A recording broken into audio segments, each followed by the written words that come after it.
నమస్కారం, ప్రవాహ మీడియాకి స్వాగతం. హెడ్లైన్స్ చూద్దాం.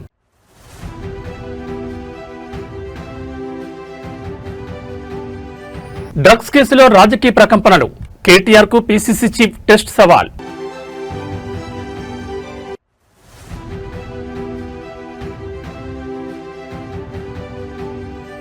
ప్రపంచంలోనే అతిపెద్ద రివర్ ఫ్రంట్ గా మూసీ పునరుజ్జీవనం.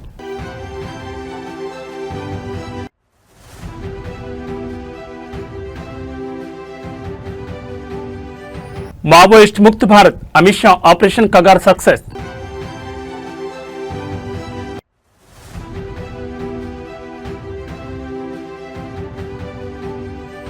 తెలుగు రాష్ట్రాల్లో 5 రోజుల పాటు వరుణుడి విలయం, ఐఎండీ ఎల్లో అలర్ట్. ఇక డీటెయిల్స్ చూస్తే, మొయినాబాద్ డ్రగ్స్ కేసులో బీఆర్ఎస్, టీడీపీతో పాటు కాంగ్రెస్ మాజీ ఎమ్మెల్యే సంచలన విషయాలు వెలుగులోకి వచ్చాయి. తెలంగాణ రాజకీయాల్లో డ్రగ్స్ కలకలం రేపుతున్నాయి. రంగారెడ్డి జిల్లా మొయినాబాద్ వేదికగా జరిగిన డ్రగ్స్ పార్టీ ఉదంతం ఇప్పుడు 2 తెలుగు రాష్ట్రాలను కుదిపేస్తోంది. వ్యాపారవేత్తలు, రియల్టర్లే కాదు, ఏకంగా ఎంపీలు, ఎమ్మెల్యేల పేర్లు బయటకు రావడంతో ఈ వ్యవహారం రాజకీయంగా పెనుదుమారానికి దారితీసింది. ఈ పార్టీలో పాల్గొన్న మొత్తం 11 మందిలో 6గురికి డ్రగ్ పాజిటివ్ వచ్చినట్లు ఈగల్ ఎస్పీ గిరిధర్ అధికారికంగా ధృవీకరించారు. బీఆర్ఎస్ మాజీ ఎమ్మెల్యే పైలట్ రోహిత్ రెడ్డితో పాటు టీడీపీ చెందిన ఏలూరు ఎంపీ పుట్టా మహేష్ కుమార్ కు డ్రగ్స్ తీసుకున్నట్లు నిర్ధారణ అయింది. ఎంపీకి తొలుత నిర్వహించిన ర్యాపిడ్ టెస్ట్ లో నెగిటివ్ వచ్చినప్పటికీ బ్లడ్ టెస్ట్ లో మాత్రం పాజిటివ్ అని తేలడం సంచలనంగా మారింది.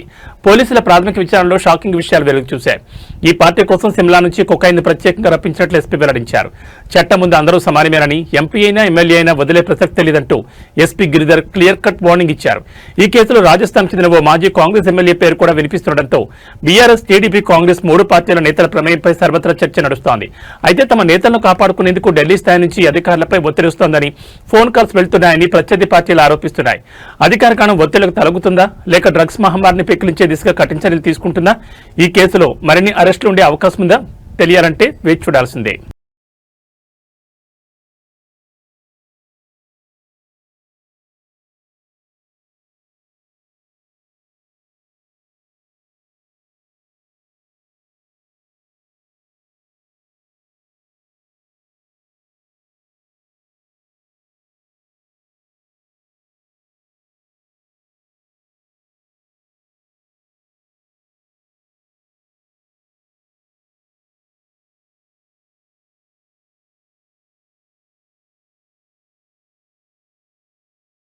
రేపటి నుంచి తెలంగాణ అసెంబ్లీ బడ్జెట్ నగారా మోగనుంది. నెలాఖరు వరకు సాగే ఈ కీలక సమావేశాలకు భాగ్యనగరం వేదిక కాబోతోంది. సమావేశాల తొలి రోజున ఉభయ సభలను ఉద్దేశించి గవర్నర్ ప్రసంగించనున్నారు. ఈ నెల 20వ తేదీన డిప్యూటీ సీఎం, ఆర్థిక మంత్రి మల్లుభట్టి విక్రమార్క రాష్ట్ర బడ్జెట్ ను సభలో ప్రవేశపెట్టనున్నారు. విపక్షాలు సంధించే అస్త్రాలను తిప్పికొట్టేందుకు, ప్రజలకు వాస్తవాలు వివరించేందుకు అధికార కాంగ్రెస్ వ్యూహరచన చేస్తోంది. ఇరాన్, ఇజ్రాయెల్ యుద్ధం ప్రభావంతో పెరుగుతున్న పెట్రోల్, డీజిల్ మరియు వంటగ్యాస్ ధరలపై సభలో చర్చ జరగనుంది. అంతర్జాతీయ సంక్షోభం రాష్ట్రంపై చూపుతున్న ప్రభావాన్ని ప్రజలకు వివరించేందుకు సభ్యులు సిద్దమవుతున్నారు. ఇటీవల గోదావరి నదీ జలాల చుట్టూ రాజకీయ దుమారం రేగింది. ఏపీ ప్రాజెక్టుల విషయంలో ప్రతిపక్ష బీఆర్ఎస్, బీజేపీ చేస్తున్న ఆరోపణలను కాంగ్రెస్ తిప్పికొట్టనుంది. గతంలో కృష్ణా జలాలపై ఇచ్చినట్లే ఇప్పుడు గోదావరి జలాలపై పవర్ పాయింట్ ప్రజెంటేషన్ ఇచ్చే అవకాశం కనిపిస్తోంది. సింగరేణిలో నైనికోల్ బ్లాక్ టెండర్లు, అవినీతి ఆరోపణలపైన విపక్షాలు ప్రభుత్వాన్ని నిలదీసే అవకాశం ఉంది. అయితే గనుల టెండర్ల ప్రక్రియలో పారదర్శకతను నిరూపించేలా కాంగ్రెస్ ఎమ్మెల్యేలు గట్టి కౌంటర్ ఇచ్చేందుకు రెడీ అయ్యారు. మొత్తానికి అటు అభివృద్ధి, ఇటు వివాదాస్పద అంశాల మధ్య ఈ అసెంబ్లీ సమావేశాలు అత్యంత వేడిగా సాగనున్నాయి. ప్రతిపక్షాల దాడిని కాంగ్రెస్ ఎలా ఎదుర్కొనుంది, బడ్జెట్ లో సామాన్యులకు దక్కే వాటా ఎంత అనే విషయాలు తెలియాలంటే మరికొన్ని గంటలు వేచి చూడాల్సిందే.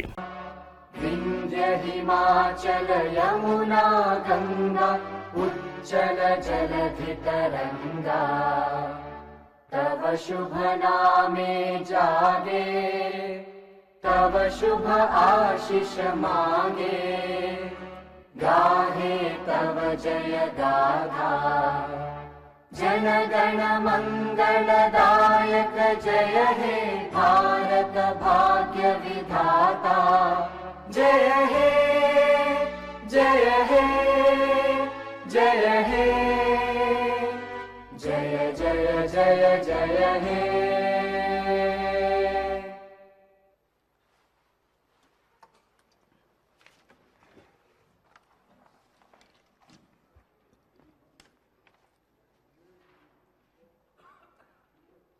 All the papers are deemed have been laid on the table of the House.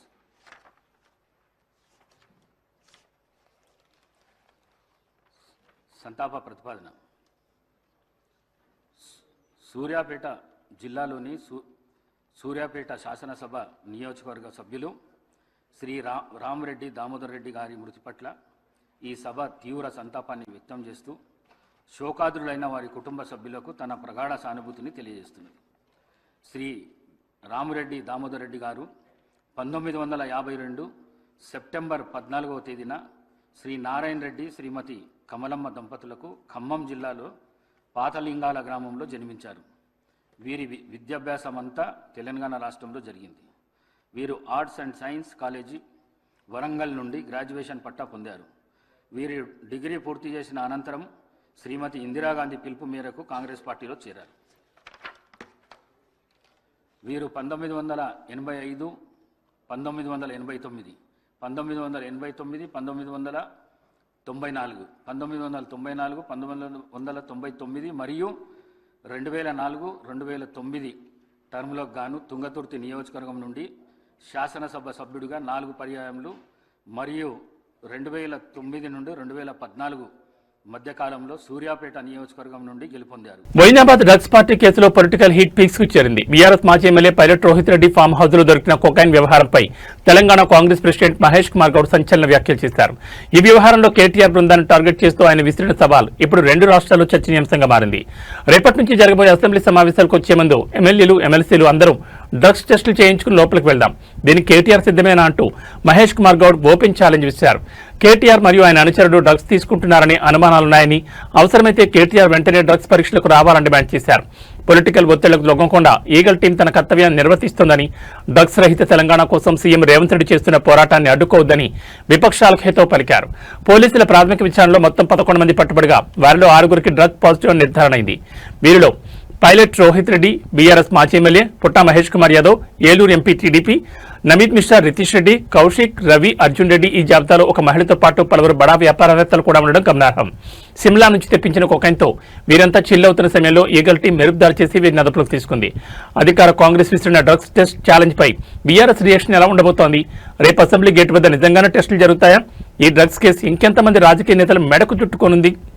ఏం డ్రగ్స్ ఏంది, ఏం టెస్ట్, డ్రగ్స్ టెస్ట్ ఏంది? ఇస్తా, ఇచ్చినాక చెప్పు తీసి కొడతా, పడతాడా? నేను చిత్తశుద్ధిగా బయటకు వస్తా. నాతో అన్నాడు కాగా నేను ఒకటే అడుగుతున్నా, కాగా నేను కుల్లా అంటున్నా, డ్రగ్స్ కాదు, నా రక్తం తీస్తాడా, నా చర్మం తీసుకోపోతాడా, ఏం తీసుకోదా తీసుకుపోమ్మను, నా బొచ్చుకాడు. నేను బయటికి చిత్తశుద్ధితో వచ్చినాక కరీంనగర్ చౌరస్తాల కమాన్ కాడ చెప్పు దెబ్బలు తింటాడు. నా చెప్పు కాదు. మళ్ళీ అట్లా అంటే అవమానపరిచిండు, ఇంకేదైనా తొక్కలో రాగాలు తీస్తారు. ఆయన చెప్పుతాను ఆయన కొట్టుకుంటాడా? ఇక్కడనే ఉంటా రమ్మను, ఏ డాక్టర్ని తీసుకొస్తాడో, ఏ గుండు కొట్టడాయన తీసుకొస్తాడో తీసుకురమ్మను, నా బొచ్చిస్తా, నా రక్తం ఇస్తా, నా గోర్లు ఇస్తా, అని బొంద ఏం కావాలంటే అది ఇస్తా, కిడ్నీ ఇవ్వండి, కిడ్నీ కూడా ఇస్తా అని తెలివుందా అసలు? మనిషి పశువా? ఏం చేసినవరా బాయ్ కరీంనగర్ కంటే చెప్పే ముఖం లేదు. పిచ్చార్పులు, గావు కేకలు, పెడబొబ్బలు, హౌల మాటలు. మొయినాబాద్ డ్రగ్స్ కేసులో పెను సంచలనం వెలుగు చూస్తుంది. కేవలం కొకైన్ పార్టీ మాత్రమే అనుకున్న ఈ వ్యవహారం ఇప్పుడు తుపాకీ గర్జన వినిపించింది. తనిఖీలకు వెళ్లిన ఈగల్ ఆపరేషన్ టీంపై నిందితులు కాల్పులకు తెగపడడం రాష్ట్ర వ్యాప్తంగా కలకలం రేపుతోంది. ఫామ్ హౌస్ పై దాడి చేసిన సమయంలో ఢిల్లీకి చెందిన నమీష్ శర్మ అనే వ్యక్తి పోలీసులపైకి కాల్పులు జరిపారు. నిందితుని వెంటనే అదుపులోకి తీసుకున్న పోలీసులు అతనిపై ఆర్మ్స్ యాక్ట్ కింద కఠిన కేసులు నమోదు చేశారు. కాల్పులకు ఉపయోగించిన గన్, బుల్లెట్లను స్వాధీనం చేసుకున్నారు. కాల్పులకు వాడిన ఆ తుపాకీ నిందితుడు రితీష్ రెడ్డికి చెందిన లైసెన్స్డ్ గన్ గా చేవెళ్ల డీసీపీ యోగేష్ గౌతమ్ నిర్ధారించారు. ఘటనా స్థలంలో 2 గ్రాముల కొకైన్తో పాటు అత్యంత ఖరీదైన విదేశీ మద్యం బాటిళ్లను ఈగల్ టీం స్వాధీనం చేసుకుంది. డ్రగ్స్ పాజిటివ్ వచ్చిన 5గురిని తదుపరి వైద్య పరీక్షల నిమిత్తం ఆసుపత్రికి తరలించారు. అధికార పార్టీ నేతలకు చెందిన ఫామ్ హౌస్ లో డ్రగ్స్ దొరకడమే కాకుండా పోలీసులపై కాల్పులు జరగడం ప్రభుత్వానికి, పోలీస్ శాఖకు సవాల్గా మారింది. రాజకీయ పలుకుబడి ఉన్న వ్యక్తులు ఈ కేసులో ఉండడంతో ప్రభుత్వం ఎలాంటి చర్యలు తీసుకుంటుందో వేచి చూడాలి.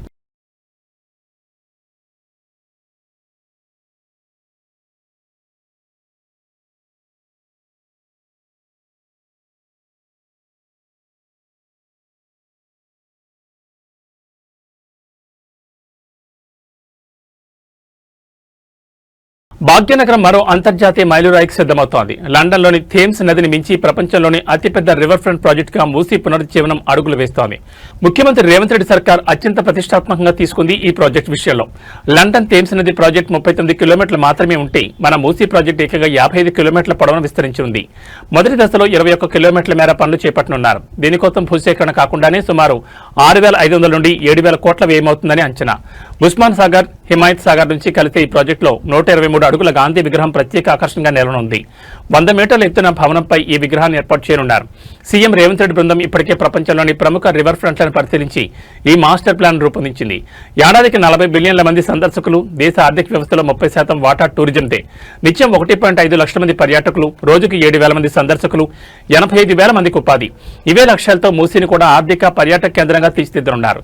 నదిలోకి మురుగునీరు చేరకుండా అడ్డుకోవడం, స్వచ్ఛమైన నీటి ప్రవాహాన్ని పునరుద్ధరించడం, నగర రవాణా వ్యవస్థను సులభతరం చేసేలా మొబిలిటీ కారిడార్ నిర్మాణం, లౌకిక భావాలకు తెలంగాణ సంస్కృతికి అద్దం పట్టేలా నిర్మాణ శైలి, నదీ తీర ప్రాంతాన్ని ప్రజల కోసం పార్కులు, వాకింగ్ ట్రాక్లు, పర్యాటక కేంద్రాలుగా మార్చడం.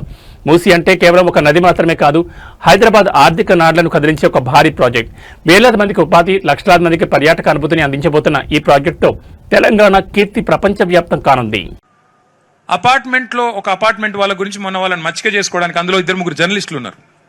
వాళ్ళని కాకాబట్టి వాళ్ళని బుట్టలు వేసుకోవడానికి ముఖ్యమంత్రి గారు పాపం చాలా అష్టకష్టాలు పడి, మీరు జర్నలిస్టులు ఏమనుకోకురు పోయి ఏమంటాడు, ఆ అపార్ట్మెంట్ వాళ్ళకి నేను మాటిస్తున్నా, పక్కకే 7 ఎకరాలు కొనిస్తా, మీకు అందులోనే ఇంకా బెహతరీన్ కట్టిస్తా అంటుండు. చాలా ఆశ్చర్యం అనిపించింది నాకు. మరి మిగతా వాళ్ళ సంగతి ఏంది? హనుమాన్ నగర్ వాళ్ళ సంగతి ఏంది? హిమాయత్ సాగర్ వాళ్ళ సంగతి ఏంది? వీళ్ళకి కూడా జాగాలకు బదులు జాగిస్తావా? పక్కకే ఇస్తావా? సరిపడా జాగాకు బదులు జాగా ఇవ్వాలి కదా. ఒకరికి ఇస్తే అందరికి ఇవ్వాలి కదా. మరి అపార్ట్మెంట్ వాళ్ళని ఒక తిరిగా, బస్తీలను ఒక తిరిగా చూడొద్దు కదా. ప్రభుత్వం అన్నాక అందరు ఒకటే కదా. అందరికి ఓట్లు ఉన్నాయి. మీరైనా ఓటెత్తారు. అంబానీకి ఒకటే ఓటు, మనకు ఒకటే ఓటు. వాళ్ళేం మన 1000 ఓట్లు, 1,00,000 ఓట్లు ఉండవు కదా. అందుకే చూడండి మీరు, విచిత్రమైన విషయం, నిన్న ఆయన మూసీ వెబ్సైట్లో పెట్టిండు రేవంత్ రెడ్డి ప్రభుత్వం. మూసీని ఎట్లా చేస్తామని పెట్టిండు. ఆ పెట్టిన బొమ్మలు ఎక్కడో తెలుసా? మనం గతంలో చేసిన బొమ్మలే పెట్టిండు 6 కోట్ల రూపాయలతో. అందుకే అంటున్నాం, నకల్ మారనేకో బి అకల్ చాయి అంటారు కదా, గట్ల గంత తెలివి నీళ్ళకు. మీరు ఇక్కడ చూడండి, 3,279 ఎకరాలు 10,000 నిర్మాణాలు తీసుకుంటా అని చెప్పి మన గెజెట్ ఇచ్చిండు. ఎందుకు కావాలి గన్ని? ఎవరి కోసం 3,279 ఎకరాలు? అది ఫస్ట్ ఫేజ్ అట. 2వ ఫేజు, 3వ ఫేజు, 12వ ఫేజు ఏం చేస్తాడో మహానుభావుడు మరి చూడాలి. మొదటి ఫేజ్ లోనే 10,000 నిర్మాణాలు. నేను 10,000 నిర్మాణాలు లెక్క తప్పు చెప్పానంటారని గెజెట్ కూడా తెచ్చిన. ఎన్ని ఎకరాలు అంటే 3,279 ఎకరాలు. మళ్ళీ గుర్తు చేస్తా ఉన్నా, పక్కనే కోకాపేటలో 100 కోట్లు.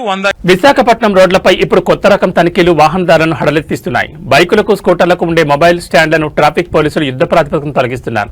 రూల్స్ బ్రేక్ చేస్తే చర్యలు తీసుకోవడం సబబే, కానీ ఇక్కడ సామాన్యుని వేధిస్తున్న ప్రశ్న ఒకటే, తప్పు చేసిన వాడిని వదిలేసి కొనుక్కున్న వాడిని శిక్షించడం ఏం న్యాయం? డ్రైవింగ్ చేస్తూ ఫోన్ చూడడం ప్రమాదకరమనే సాకుతో వాహనాలకు అమర్చిన స్టాండ్లను పోలీసులు తొలగిస్తున్నారు. 100 రూపాయలు పెట్టి కొనుక్కున్న యాక్సెసరీస్ ను బలవంతంగా పీకేయడం వల్ల ఆర్థికంగా నష్టపోతున్నామని యజమానులు వాపోతున్నారు. వినియోగదారులపై ప్రతాపం చూపుతున్న పోలీసులు అసలు వీటిని తయారు చేసిన కంపెనీలను, అమ్ముతున్న దుకాణదారులను ఎందుకు అడ్డుకోవడం లేదనే ప్రశ్నలు తలెత్తున్నాయి. పోలీసుల వాదన ప్రకారం ఇవి ఇల్లీగల్ యాక్సెసరీస్. మరి ఇవి చట్టవిరుద్ధమైనప్పుడు దేశవ్యాప్తంగా వీటిని ఉత్పత్తి చేసిన కంపెనీలపై చర్యలు ఏం తీసుకుంటున్నారు? షోరూంలలో, ఆటోమొబైల్ షాపుల్లో బహిరంగంగా అమ్ముతుంటే అప్పుడు అధికారులు ఏం చేస్తున్నారు? అమెజాన్, ఫ్లిప్కార్ట్ వంటి సంస్థలు వేల సంఖ్యలో వీటిని విక్రయిస్తుంటే ప్రభుత్వం ఎందుకు నిషేధించలేదు? తయారీని ఆపకుండా, అమ్మకాలు నియంత్రించకుండా కేవలం అమాయక వాహనదారులను రోడ్డుపై ఆపి జరిమానాలు విధించడం లేదా వస్తువులను ధ్వంసం చేయడం ఎంతవరకు సమంజసం? ముఖ్యంగా డెలివరీ బాయ్స్, ర్యాపిడో డ్రైవర్లు ఈ నిర్ణయంతో తీవ్ర ఇబ్బందులు పడుతున్నారు. లొకేషన్ చూసుకోవడానికి మొబైల్ స్టాండ్ ప్రాథమిక అవసరమని, ఒక చేత్తో ఫోన్ పట్టుకుని డ్రైవ్ చేయడం కంటే స్టాండ్లో పెట్టి చూడడమే సేఫ్ అని వారు వాదిస్తున్నారు. రూల్స్ మార్చడం సులభమే, కానీ అవి అమలు చేసే విధానంలో పారదర్శకత ఉండాలి. మూల కారణమైన తయారీదారులను వదిలేసి ವಿನಿಯೋಗದಾರರನ್ನು వేధించడం డబుల్ స్టాండర్డ్ కాదా? విశాఖ పోలీసులు దీనిపై ఎలాంటి వివరణ ఇస్తారో చూడాలి. ರಸ್ತೆಗಳು ಗುಂಡಿ ಬಿದ್ದಿದ್ರೂ ಪರವಾಗಿಲ್ಲ, ಸರ್ಕಾರ ಒಂದೊಂದು ರೂಲ್ಸ್ ಗಳನ್ನ ಜಾರಿಗೆ ತಗೊಂಡ್ಬಂದು ಅದರಿಂದ ದುಡ್ಡು ಮಾಡುವಂತ ಕಾರ್ಯಕ್ರಮಗಳನ್ನ ಉದ್ಘಾಟನೆ ಮಾಡ್ತಾನೆ ಇರುತ್ತೆ. ನೋಡಿ, ಇಲ್ಲೊಂದು ಬೈಕ್ ಗಳಲ್ಲಿ ಮೊಬೈಲ್ ಹೋಲ್ಡರ್ ಗಳಿರುತ್ತೆ. ಲೊಕೇಶನ್ ನೋಡ್ಕೊಂಡು ಗಾಡಿ ಓಡಿಸ್ಲಿಕ್ಕೆ ಅಂತ 2 ವೀಲರ್ ಗಳಲ್ಲಿ ಮೊಬೈಲ್ ಹೋಲ್ಡರ್ ಗಳನ್ನ ಹಾಕೊಂಡು ಓಡಾಡ್ತಾ ಇರ್ತಾರೆ.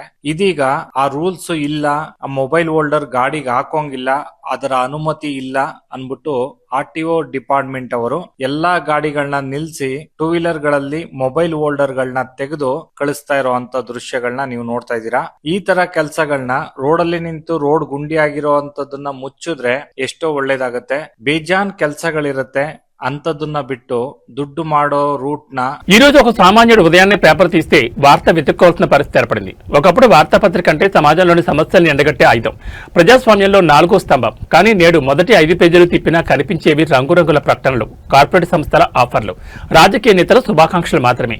మరి అసలు వార్త ఎక్కడికి పోయింది? జర్నలిజం తన అసలు లక్ష్యాన్ని కోల్పోతోందా? ఇదే ఇవాల్టి మన ప్రశ్నార్థకం. పత్రికలో వార్త అంటే ఒక పోరాటం, అవినీతిని ప్రశ్నించే ధైర్యం, అట్టడుగు వర్గాల సమస్యలకు అద్దం పట్టే వేదిక. నేడు పేపర్ అంటే వార్తల సమాహారం కంటే ప్రకటనల కరపత్రంలా కనిపిస్తోంది. వార్తల కంటే వాణిజ్యానికే ప్రాముఖ్యత పెరిగింది. జర్నలిజం నెమ్మదిగా తన అసలు ఉద్దేశాన్ని కోల్పోవడానికి ప్రధాన కారణాలు ఇవేనా? డిజిటల్ మీడియా పెరగడంతో ప్రింట్ మీడియా మనుగడ కోసం ప్రకటనలపైనే పూర్తి స్థాయిలో ఆధారపడాల్సి వస్తోంది. పత్రికలు పెద్ద పెద్ద సంస్థల చేతుల్లోకి వెళ్లడంతో లాభాలే పరమావధిగా మారాయి. వార్తగా కనిపించే ప్రకటనలు సామాన్య పాఠకుని అయోమయానికి గురిచేస్తున్నాయి. నిజమైన జర్నలిజం అంటే పాలకుల మెప్పు పొందడం కాదు, ప్రజల పక్షాన్ని నిలబడడం. కానీ నేడు ప్రకటనల వెలువల్లో ప్రజా సమస్యలు అణగారిపోతున్నాయి. ఒక స్కామ్ గురించి రాయాల్సిన చోట ఒక బడా సంస్థ కొత్త ప్రోడక్ట్ లాంచ్ గురించిన కథనాలు కనిపిస్తున్నాయి. మరి ఇదేనా మనం కోరుకున్న ప్రజాస్వామ్య పత్రికా రంగం? ప్రకటనలు పత్రికలకు ఆదాయాన్ని ఇవ్వచ్చు, కానీ పాఠకుడికి ఇచ్చేది కేవలం సమాచారం మాత్రమే కాదు, నమ్మకం. ఆ నమ్మకాన్ని అమ్మేసుకుంటే జర్నలిజానికి మనుగడ ఉంటుందా? పాఠకులు మేల్కోవలసిన సమయం ఆసన్నమైంది.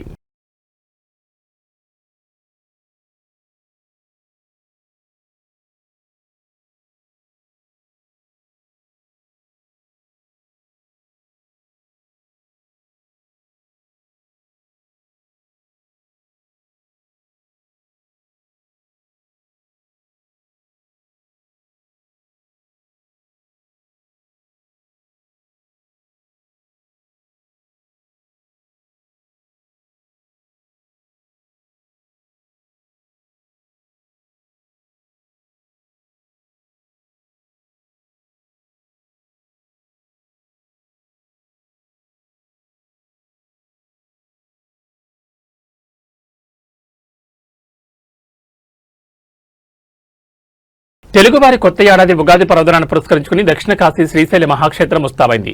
రేపటి నుంచి శ్రీశైలంలో ఉగాది మహోత్సవాలు అత్యంత వైభవంగా ప్రారంభం కానున్నాయి. ఈ నెల 20వ తేదీ వరకు 5 రోజుల పాటు జరిగే ఈ వేడుకలకు దేశం నలుమూల నుంచి భక్తులు పోటెత్తుతున్నారు. తెలుగు రాష్ట్రాలతో పాటు కర్ణాటక, మహారాష్ట్ర, తమిళనాడు నుంచి భక్తులు భారీగా తరలివస్తున్నారు. ముఖ్యంగా కర్ణాటక భక్తుల రాకతో శ్రీశైల పురవీధులన్నీ కన్నడ సంస్కృతితో నిండిపోయాయి. వేల సంఖ్యలో కన్నడ భక్తులు నల్లమల అడవుల గుండా కిలోమీటర్ల మేర కాలినడకన క్షేత్రానికి చేరుకుంటున్నారు. శివనామస్మరణతో అడవి మార్గాలని ఆధ్యాత్మిక శోభను సంతరించుకున్నాయి. 5 రోజుల పాటు సాగే ఈ ఉత్సవాల్లో స్వామి అమ్మవార్లకు ప్రతిరోజు ప్రత్యేక అలంకారాలు, వాహన సేవలు నిర్వహించనున్నారు. యాగశాల ప్రవేశం, చండీశ్వర పూజ, అంకురార్పణతో వేడుకలు మొదలవుతాయి. భక్తుల సాహసోపేతమైన వీరచాల విన్యాసాలు ప్రత్యేక ఆకర్షణగా నెలకొనున్నాయి. పంచాంగ శ్రవణం, కన్నుల పండుగ, రథోత్సవం, అమ్మవారు రాజరాజేశ్వరి దేవిగా భక్తులకు దర్శనమివ్వనున్నారు. పూర్ణాహుతి, అశ్వవాహన సేవతో ఉత్సవాలు ముగుస్తాయి. భక్తుల రద్దీ దృష్టిలో ఉంచుకుని దేవస్థానం ఈబో శ్రీనివాసరావు ఆధ్వర్యంలో అధికారులు ప్రత్యేక చర్యలు చేపట్టారు. రద్దీ దృష్ట్యా సామాన్య భక్తులందరికీ స్వామివారి అలంకార దర్శనం మాత్రమే లభించేలా ఏర్పాట్లు చేశారు. పాదయాత్ర చేసే భక్తుల కోసం అడవి మార్గాల్లో ప్రత్యేక వైద్య శిబిరాలు, తాగునీరు, అన్నప్రసాద వితరణ సాగుతోంది. పోలీసులు ట్రాఫిక్ నియంత్రణతో పాటు భక్తుల రక్షణ కోసం భారీ బందోబస్తు ఏర్పాటు చేశారు. శ్రీశైల మల్లన్న ఆశీస్సులతో ఈ ఉగాది అందరి జీవితాల్లో వెలుగులు నింపాలని కోరుకుందాం.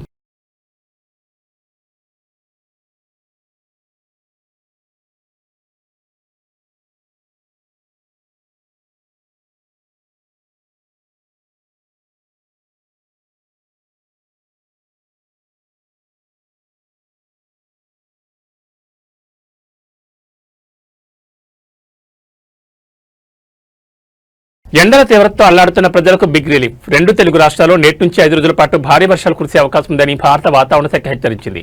అయితే ఇది కేవలం వర్షం మాత్రమే కాదు, ఉరుములు, మెరుపులు, పిడుగులతో కూడిన ప్రచండమైన వాతావరణం ముంచుకొస్తోంది. తెలంగాణలోని హైదరాబాద్తో సహా పలు జిల్లాల్లో 40 నుంచి 50 మిల్లీమీటర్ల మేర వర్షాలు కురిసే అవకాశం ఉంది. గంటకు 40 నుంచి 60 కిలోమీటర్ల వేగంతో బలమైన ఈదురుగాలులు వీచనున్నాయి. కేవలం వర్షాలే కాదు, పలు ప్రాంతాల్లో వడగండ్ల వానలు పడే అవకాశం ఉంది. మధ్యాహ్నం నుంచి అర్ధరాత్రి వరకు ఈ ప్రభావం తీవ్రంగా ఉండనుంది. వాతావరణ నిపుణుల అంచనా ప్రకారం అసలైన ప్రమాదం మార్చి 18 నుంచి 20 వరకు పొంచి ఉంది. ఈ 3 రోజులు రాష్ట్రంలో 60 నుంచి 80 మిల్లీమీటర్ల వరకు కుంభవృష్టి కురిసే అవకాశం ఉంది. గాలి వేగం గంటకు 60 కిలోమీటర్లకు చేరొచ్చు. దీనివల్ల విద్యుత్ స్తంభాలు, భారీ హోర్డింగ్లు పడిపోయే ప్రమాదం ఉంది. 18, 19 తేదీల్లో భాగ్యనగరంలో ఎడతెరిపి లేని వర్షం కురిసే అవకాశం ఉంది. లోతట్టు ప్రాంతాలు జలమయమయ్యే ముప్పుందని అధికారులు హెచ్చరిస్తున్నారు. ఈ అకాల వర్షాలు రైతన్నలు నడ్డి విరిచేలా కనిపిస్తున్నాయి. కోతకు సిద్ధంగా ఉన్న పంటలను కాపాడుకోవాలని వ్యవసాయ శాఖ సూచించింది. ఉరుములు వచ్చే సమయంలో చెట్ల కింద లేదా బహిరంగ ప్రదేశాల్లో ఉండొద్దు. అవసరమైతే తప్ప ఇళ్ల నుంచి బయటకు రావద్దని, లోతట్టు ప్రాంతాల వారు అప్రమత్తంగా ఉండాలని ప్రభుత్వం కోరింది. ఆంధ్రప్రదేశ్లోని పలు జిల్లాల్లో కూడా మోస్తరు నుంచి భారీ వర్షాలు పిడుగులు పడే అవకాశం ఉందని ఐఎండీ స్పష్టం చేసింది.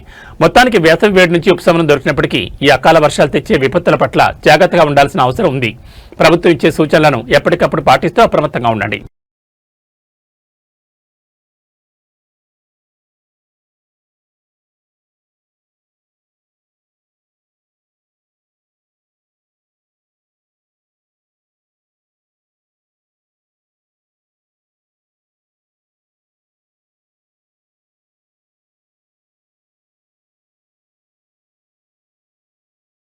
భారత అంతర్గత భద్రతలో ఒక కొత్త శకం ప్రారంభం కాబోతోంది. దశాబ్దాలుగా ఎర్రజెండా నీడన సాగిన హింసాకాండకు ఇక శాశ్వత ముగింపు పడినట్లేనా అంటే అవునని అంటున్నాయి కేంద్ర హోంశాఖ వర్గాలు.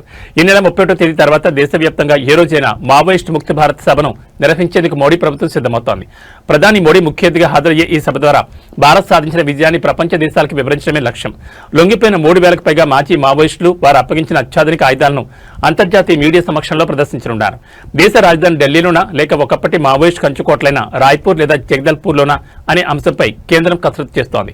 కేంద్ర హోంమంత్రి అమిత్ షా నేతృత్వంలో సాగిన కఠిన వ్యూహాలే మావోయిస్టుల మూలాలను దెబ్బతీశాయని విశ్లేషకులు చెబుతున్నారు. 2024 జనవరిలో ప్రారంభమైన ఈ ఆపరేషన్ అబుజ్మాడ్ లాంటి దుర్దేభ్యమైన ప్రాంతాల్లో మావోయిస్టుల ఉనికిని తుడిచిపెట్టింది. 2025 మే నాటికి మావోయిస్ట్ పార్టీ ప్రధాన కార్యదర్శి బసవరాజ్తో పాటు పలువురు కేంద్ర కమిటీ సభ్యుల బలగాల దాడుల్లో మరణించడమో లేదా లొంగిపోవడం జరిగింది. మొదట మావోయిస్ట్ ముక్త బస్తర్ అని లక్ష్యంగా పెట్టుకున్న అది ఇప్పుడు మావోయిస్ట్ ముక్త భారత్ గా అవతరించింది. ఒకప్పుడు రెడ్ కారిడార్ గా పిలువబడే ప్రాంతాల్లో ఇప్పుడు ప్రశాంతత నెలకొంది. తుపాకీ గర్జనల స్థానంలో అభివృద్ధి మాట వినిపిస్తోంది. ఈ చారిత్రాత్మక విజయాన్ని ప్రపంచానికి చాటి చెప్పడం ద్వారా దేశంలో విదేశీ పెట్టుబడులకు పర్యాటకానికి మరింత భరోసా కల్పించాలని ప్రభుత్వం భావిస్తోంది. మొత్తానికి భారత భద్రతా దళాల అలుపెరగని పోరాటం, కేంద్ర ప్రభుత్వ రాజీలేని వ్యూహం ఫలించాయి. ఎర్ర కంచుకోటలు బద్దలయ్యాయి. ఇక అధికారికంగా ముక్త భారత్ ప్రకటన వెలువడమే తరువాయి.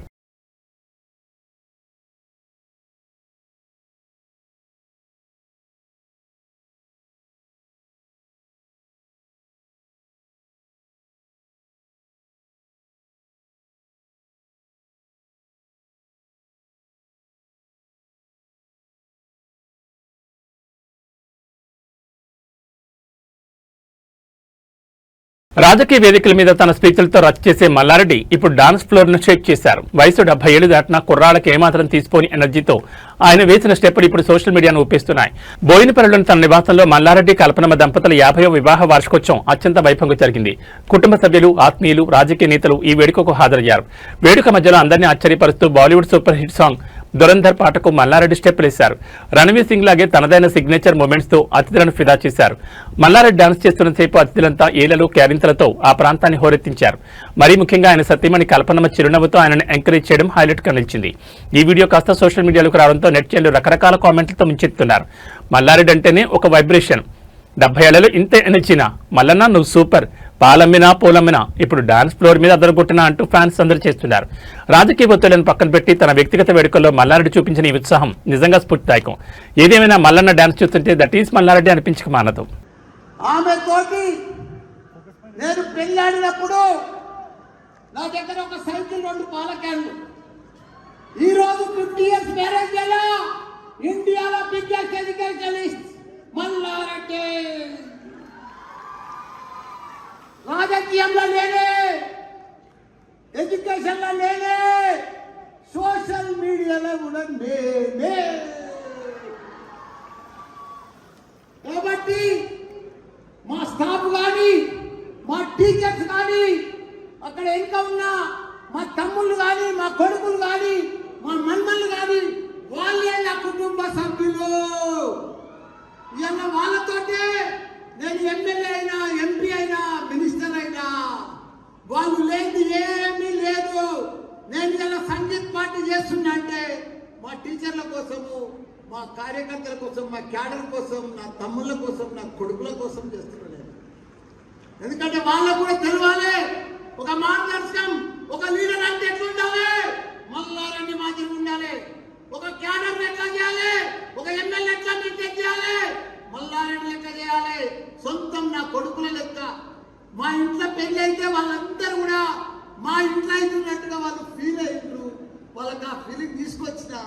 మీరు లేదు నేను పెళ్లి చేసుకోను, మీకు అప్పుడు నాకేదో తెలియలేనప్పుడు పెళ్లి అయింది, నాకు ఇప్పుడు అన్ని కలిగినాయి. మీరు కూడా ఉన్నారు నా కొడుకుల లెక్క. మీరు ముందు మిమ్మల్ని సంగీత్ పార్టీ కానీ, మెహందీ కానీ, ఇదంతా కూడా హల్దీ కానీ, పెద్ద ఎత్తున పెళ్లి కానీ, ఇవన్నీ కూడా మీకోసం, మన కుటుంబ సభ్యుల కోసం మీరందరూ కూడా ఆనందపడాలి. చాలా మంది ఫ్యామిలీతో వచ్చినందుకు వాళ్ళందరూ కూడా చాలా చాలా ధన్యవాదాలు. మొగలు కూడా చెప్తున్న ఒకటే, మీరెవ్వరికి ఇబ్బంది పడకుండా చాలా మంచి ప్రోగ్రామ్స్ ఉన్నాయి. నా డాన్స్ కూడా ఉన్నది, పర్ఫెక్ట్ ప్రోగ్రామ్స్ ఉన్నాయి. మన కేటీఆర్ సార్ కూడా వస్తున్నాడు 9:15కు. మీరందరూ కూడా మొగలకే ఇబ్బంది లేదు, వెనుక అన్ని రకాల కూడా మంచిగా అరేంజ్మెంట్ చేసిన స్టాఫ్ కూడా ఆడవాళ్ళకి కానీ మొగళ్ళకి కానీ మంచి క్యాటరింగ్ ఇచ్చిన వాళ్ళు పర్ఫెక్ట్గా అన్ని రకాలు కూడా మీకు సప్లై చేస్తారు. మీరు ఎలాంటి ఇబ్బంది పడద్దు. మంచిగా యాడల్లాడ 1 నిమిషంలో ప్రోగ్రామ్ స్టార్ట్ అవుతుంది. 9 గంటలకు మా ఫ్యామిలీ డ్యాన్స్లు అన్ని క్లోజ్ అవుతాయి. 9:15కు మీకు 15 నిమిషాలు రిలాక్స్. ఆ తర్వాత కొన్ని కుర్చీలు తీసేస్తాం. 9:30కు ఇండియాలోనే టాప్ సింగర్. మీరంతా లోపల 9:30 లోపల ఎన్నికోళ్ళంతా ఫుల్ లోడ్ అయిపోవాలి. ముంగట కూర్చున్నారు కూడా ఎవరన్నా మా సార్లు టీచర్లు ఎంత పోయి టాలీవుడ్ ప్రముఖ నిర్మాత అల్లు అరవింద్ నివాసంలో సందడి నెలకొంది. ఇటీవల వివాహ బంధంతో ఒకటైన అల్లు శిరీష్ నైనిక దంపతులను ఆశీర్వదించేందుకు ఆంధ్రప్రదేశ్ ముఖ్యమంత్రి చంద్రబాబు స్వయంగా విచ్చేశారు.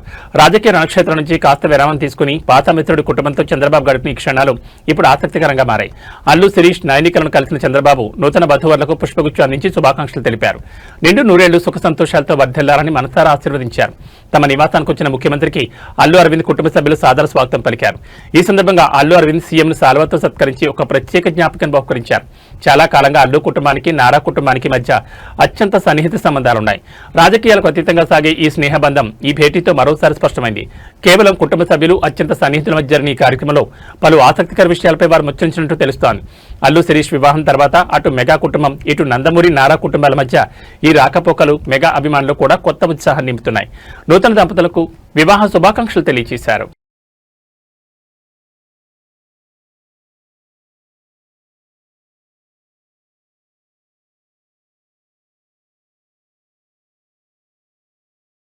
మాడుగుల మండలం అప్పారెడ్డిపల్లి గ్రామంలో భూపోరాటం మొదలైంది. 5 దశాబ్దాల చరిత్ర ఉన్న చెరువును దాని అలుగు భూములను అగ్రవర్ణాల వారు ఆక్రమిస్తున్నారంటూ గ్రామస్తులు రోడ్డెక్కారు.